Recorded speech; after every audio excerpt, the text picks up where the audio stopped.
السلام عليكم ورحمة الله وبركاته. اللهم صل وسلم وبارك على سيدنا محمد وعلى آله وأصحابه أجمعين. يا صباح الفل ويا صباح الرزق، صباح كل حاجة حلوة كده زي ما هنشوف معانا في فيديو النهاردة هيبقى روتين كده على السريع، بس كل نوع من الطيور هيكون فيه حاجة مختلفة بالنسبة له النهاردة هعملها. طيب يا ريت لايكات كتير، دعم للفيديو، يا ريت لايكات كتير جدا جدا وشير الفيديو، بجد فيديو لكل محبين الطيور وكل اللي عايز يستفاد في كل مراحل اعمار الطيور. هنا قلت اصور لكم بس المقطع ده للبط كده وهو بياكل وبيشرب، هوريكم دلوقتي انا عملت لهم ايه. ده هنا زي ما احنا شايفين هنبتدي يومنا باصغر طيور عندنا اللي هي دي اصغر طيور كانت طالعه لنا من الرقد. دلوقتي الفراخ بقى عمرها حوالي 7 ايام، فلازم ولابد ان انا اطلعهم في البوكسه، يعني 7 ايام او 8 ايام تالي 7. فلازم هنا كنت بوريكم حجم البطه ما شاء الله كويسه جدا جدا. طبعا يا جماعه البط اللي بيطلع ما بيبقاش كله في نفس الوزن، ما بيبقاش كله في نفس الحجم، لان بيض البطه نفسه ما بيبقاش كله في نفس الحجم. سبحان الله، البطه لما بتجد بيض ده لاخواتنا بقى اللي هم ايه بيلاحظوا قوي كل حاجه عند الطيور. دايما تلاقي الانسان اللي هو قوي الملاحظه هيلاحظ الحاجه دي. البطه لما بتجد بيض بتبيض البيضه صغيره شويه وبعد كده بتبتدي تكبر من تاني بيضه تالت بيضه. فسبحان الله دي بتكون دي طبيعه. فبرضو بتلاقوا حجم البط كله مش ما بيبقاش نفس الحجم وده طبيعي. هنا انا عملت ايه، طلعت الكتاكيت معايا جبتها عشان اطلعها في البوكسه، والبط ااكله واشربه تحت لانه لسه لازم يفضل في الحضان بتاعه البط اللي هو الصغير. طيب جيت بقى هنا الايه دي دفعه تانية هي، بس دي عمرها ايه معايا حوالي 23 يوم، وكنت مصوراها معاكم يوم بيوم لحد ما كبرت معانا وبقت بالشكل ده وبالجمال ده. كانت البطه مطلعه لنا بط بس، وبطه تانية مطلعه ايه كتاكيت وبط. فالحمد لله غيرت لهم نمرة العلف، بقيت اكلهم دلوقتي ال21 الحبايه الكبيره.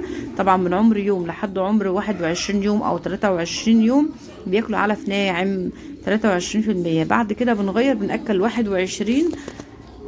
تقدري في الوقت ده لو عايزه تبشروا لهم شويه بطاطا تبشريها، بتقطعي لهم خضار عشان تبداي تعوديهم على الخضار، بس تحطها لهم في وعيه خارجيه افضل، والوعيه بتاع العلف زي ما هي عشان تعوديهم على شكل ولون الاكل اللي هتبتدي تضيفيه واحده واحده، عشان اخواتنا برضو تسالوني امتى نضيفها. طيب ده خلاص بالنسبه للبط التاني، خلاص انا حطيت له الاكل والميه. هنا بقى الكتاكيت عملت لها ايه، الكتاكيت هنا كان لازم اطلعها بقى في البوكسه كفايه عليها تحت كده. فهنا جبت لهم سقايه، صحيح انا مش ماليه السقايه قوي، قلت ايه علشان بس ما يغرقوش معايا ميه لانهم لسه صغيرين، وحطيت لهم شويه نشوره في البوكسه، والبوكسه بينزل فيها قدر من الشمس، وحطيت لهم الاكل بتاعهم اللي هو 23%. هيبداوا ياكلوا كده خلاص. الكتاكيت هياكلوا بقى طول النهار، ما كنتش اكلهم ولا احبسهم، واخر اليوم هشيل الميه والاكل من قدامهم واقفل عليهم البوكسه من بره كويس، يعني هغطي البوكسه من بره كويس عشان البرد. كده خلاص ده بالنسبه للكتاكيت. طيب جينا هنا لايه للبط اللي هو عمره ايه، يعني هنقول شهرين، هو شهرين ل3 4 ايام تقريبا، يعني هنقول شهرين، ما هنقول بقى شهرين مثلا، هو شهرين ل4 ايام. شايفين حجم الذكر ما شاء الله ما شاء الله ماشي عامل ازاي، ان شاء الله باذن الله باذن الله باذن الله. زي ما عملت سلاله ربنا اعني بفضل الله وكرمه، وعملت سلاله من الدفعه اللي فاتت والدفعه اللي قبلها واللي قبلها برضو هعمل سلاله من دول. طب انت هتسيبيه كله سلاله؟ لا، هستكبر حجم النوتي اللي فيه واذبح كام بطه للبيت، ما هو برضه الاولاد لازم تاكل وتدوق. انا كده كده بربي بط التسمين ده يا جماعه للبيت، بربيه للبيت بسمنه وبذبحه لعمر 4 شهور 4 شهور ونص.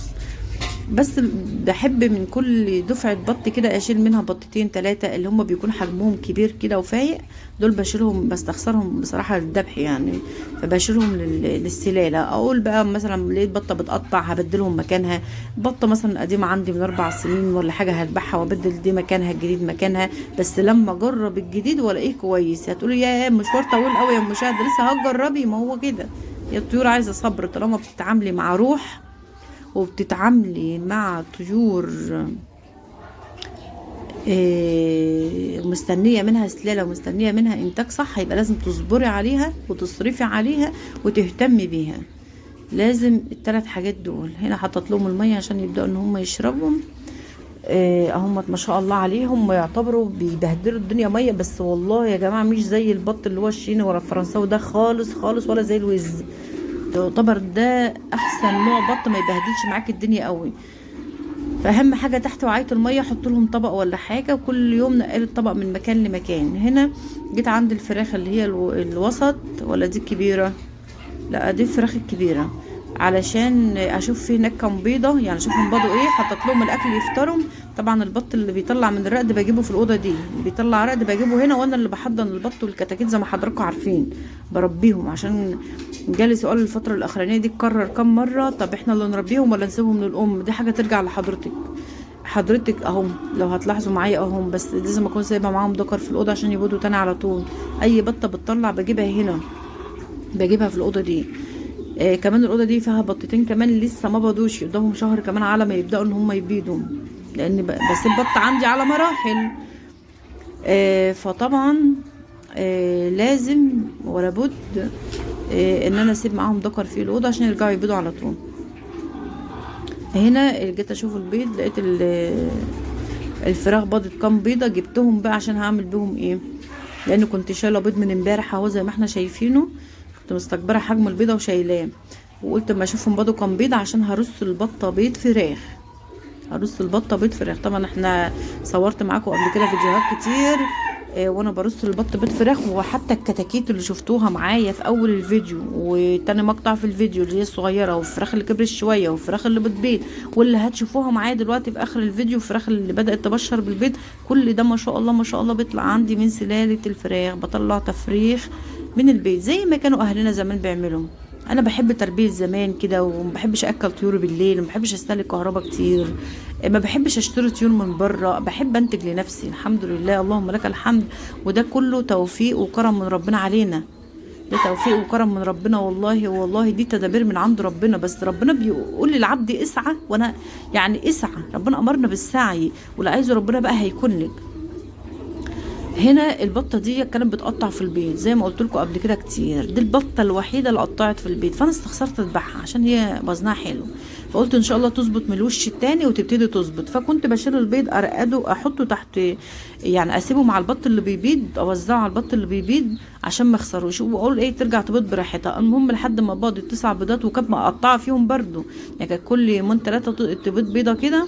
فالمهم جيت افحصهم لقيت دول اللي يعتبر فيهم جنين، متهيألي والله فيهم واحده كمان عايزه تفصل.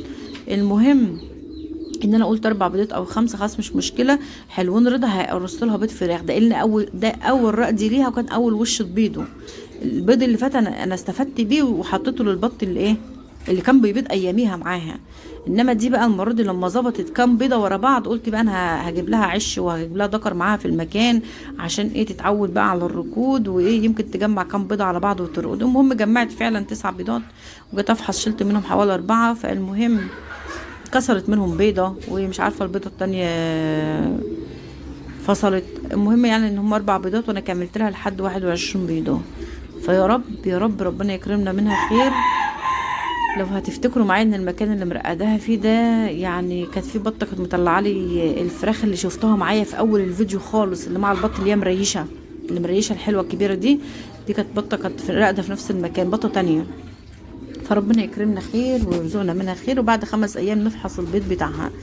اذا انا بجمع بيض اهو، مشروع الطيور بتاعنا كله بيكمل بعضه. والبطه البيضه دي برضو كانت راقده جنبها في نفس المكان، فجيت اشوف البيض بتاعها لقيته الحمد لله بيخرفش يعني ايه، يعني بيسمعوا صوته بينقر كده جوه البيضه، بس لسه البيضه من بره ما نقرتش. فان شاء الله ينقر بكره، وان شاء الله باذن الله يطلع بعد بكره ان شاء الله، او بعده، لان البيض في الشتاء بيفضل يومين على ما يطلع، في الصيف يوم واحد وبيطلع. دي البطه اللي جنبها برضو، دي كانت بطه ثالثه جنبها. لقيت لسه البيض بتاعها ما بيخرفش، هي دي كانت راقده بعدها بعد البطه البيضه بيومين، دي كانت راقده بعد البطه البيضه بيومين على ما اعتقد يعني، وعلى بال ما افتكر يعني. فلسه البيض بتاعها المفروض يخرفش يا بكره يا بعده. فربنا يكرمنا ويرضي خواطرنا ويرزقنا منهم رزق حلال طيب، ويبارك للي يكونوا من حظه ومن نصيبه.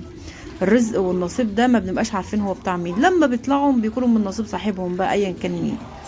هنا دي بقى ايه، دي الفرحه الكبيره بقى بالنسبه لي، اللي هو ايه، دول اللي انا كنت سايباهم، ال3 بطات دول من دور بعض اللي كنت سايباهم بقى. الدفعه اللي انا ذبحتها بتاعه التسمين اللي فاتت سبت منهم ال3 دول، والدفعه اللي بعدها بشهر ونص سبت منهم 3 تانيين، بس ال3 تانيين لسه قدامهم برضو شويه على ما يبيضوا، على ما ميعادهم يجي. دول البطه البيضه دي بيضت بقالها 10 ايام معايا، والبطتين دول اتفاجئت بيهم عليهم بيض، فالحمد لله كده يعتبروا التلاتة بيبيضوا مع بعض. بس فيهم واحده باضت قبل الاتنين التانيين ب10 ايام، وهم كانوا من دور بعض، فده شيء طبيعي، شيء طبيعي جدا. فانا سبت الثلاث بطات مع الذكر، وهنشوف نسبه التخصيب في الاخر كام. هنا جيت بقى للاوضه بتاع الفراخ. برضو الفراخ دي طالعه من التفريخ، كل حبايبي اللي متابعيني عارفين كده. برضو كانوا طالعين من التفريخ. ذبحت اللي ذبحته قبل كده من الديوك، وسبت البرابر لحد ما جمعت قطيع جديد في اوضه جديده ملهاش دعوه باوضه الامهات الكبيره البياضه، ملهاش دعوه باوضه الفراخ الامهات الكبيره البياضه. البط انا قسماه برضو على اوضتين، ده هنا جزء من الاوضه وهناك جزء تاني، ده اللي لسه ما بيبيضش بسيبه مع الفراخ، اللي هو مطلع بيض بسيبه مع الفراخ، اللي لسه هيصب البيض ويبيض بسيبه برضو هنا مع الفراخ. انما اللي بيبيض بالفعل في مكان تاني، واللي راقد بالفعل برضو في مكان تاني. لازم الدنيا كده عشان الدنيا ما تتوهش منك. فدول ما شاء الله عليهم حطت لهم اكل برضو من نفس الخلطه، وحطت لهم ميه، والحمد لله فضل ونعمه. يا رب بارك لنا في ارزاقنا يا رب. اللهم صل وسلم وبارك على سيدنا محمد وعلى اله واصحابه اجمعين. صلوا عليه يا جماعه.